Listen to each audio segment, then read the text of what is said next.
Update on the breaking news we're covering. Milwaukee firefighters had to brave the 100-degree heat today. Joe's East Coast car shop at Fratney and Center went up in flames this morning. They called in 5 alarms to fight that fire, keep the firefighters safe, and save buildings nearby. 2 firefighters were treated for heat exhaustion. People living nearby lost power during this record-setting heat. We're going to take a live picture now from Chopper 4. Firefighters have been on the scene since 9:20 this morning. Looks like they're still pouring water onto the hot spot there, but for the most part, we're not seeing any smoke still emanating from that building. So for most intents and purposes, the fire under control and perhaps almost out. Jermont Terry begins our live team coverage. Jermont.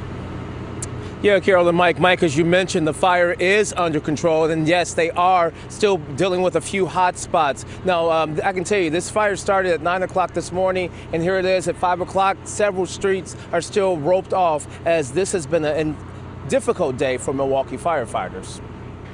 Just after 9 Tuesday morning, those working inside Joe's repair shop ran for cover. We got closer, it was pure blackness. Then I ran over to see what was going on, and then I heard the explosions, like I don't know if it was cars exploding inside of the place. Thick smoke, intense flames.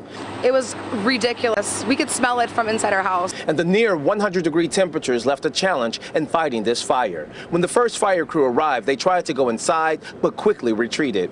Recognized rapidly that this fire was bigger. It was massive, burning for close to 6 hours. It left firefighters to tackle the inferno from above. The view from Chopper 4 showed several ladder trucks dousing thousands of gallons of water. Due to dangerous chemicals inside the body shop, crews didn't go in for hours.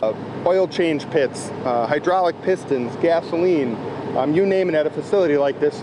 So obviously caution is the word of the day. That caution included making sure that firefighters and those who lost power stayed hydrated. Paramedics rushed 2 firefighters to the hospital for heat exhaustion. And just how hot is it in this get up today? Well, my socks are soaking wet.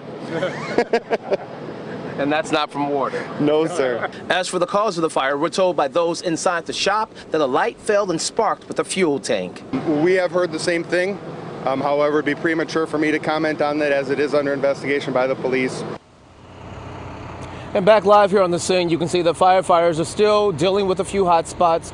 They have all of the, they're still assessing the situation. But again, we don't know the exact cause of the fire for certain, but we can tell you that it appears that no one was injured. Everyone got out of the body shop, and there was also some apartments above. They got out safely, just those 2 firefighters that were injured from heat exhaustion. On your side live in the Riverwest neighborhood, Jermont Terry, today's TMJ4. Yeah, just being a body shop made it much more difficult.